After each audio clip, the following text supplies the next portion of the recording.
learn. I'm gonna give you 6 keys to learn anything faster. You can write these down. I want you to remember, be fast. Be fast. 6 keys to learn any subject or skill faster. So the B in be fast stands for believe. Because if you believe you can or believe you can't, either way, what? You're right. A lot of people say, oh, I have a bad memory, right? They always think I have memory, or I have focus, or I don't have focus, or I have creativity, I don't have creativity. I want you to scrap that. Creativity is not something you have, it's something you do. Focus is not something you have, focus is something you do.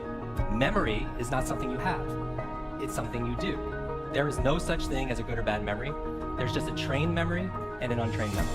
Your brain is like a supercomputer, and your self-talk is a program it will run. So if you tell yourself you're not good at remembering names, you will not remember the name of the next person you meet because you program your supercomputer not to.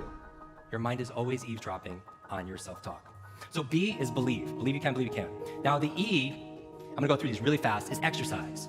And what I mean by this is I mean physical exercise. Because your brain, the primary function of your brain is to control your movement. As your body moves, your brain grooves. If you want to learn any subject or skill faster, the F is to forget. A lot of people don't learn faster because they feel like they know it already. A lot of people don't learn because they haven't emptied their cup. Does that make sense?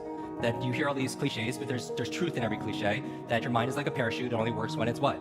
It's open. So this is the beginner's mind, right? So you want to forget about anything else than what you're learning here, temporarily. The A in fast stands for active, active.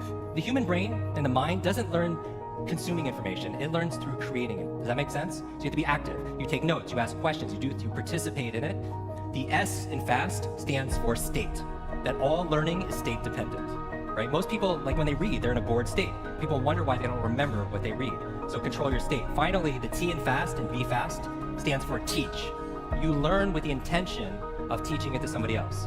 If you had to teach this to somebody when you got back home, your team, your family, your friends, would you learn it differently? Would your focus be better? Yes or yes? Would you ask better questions? Would you take better notes?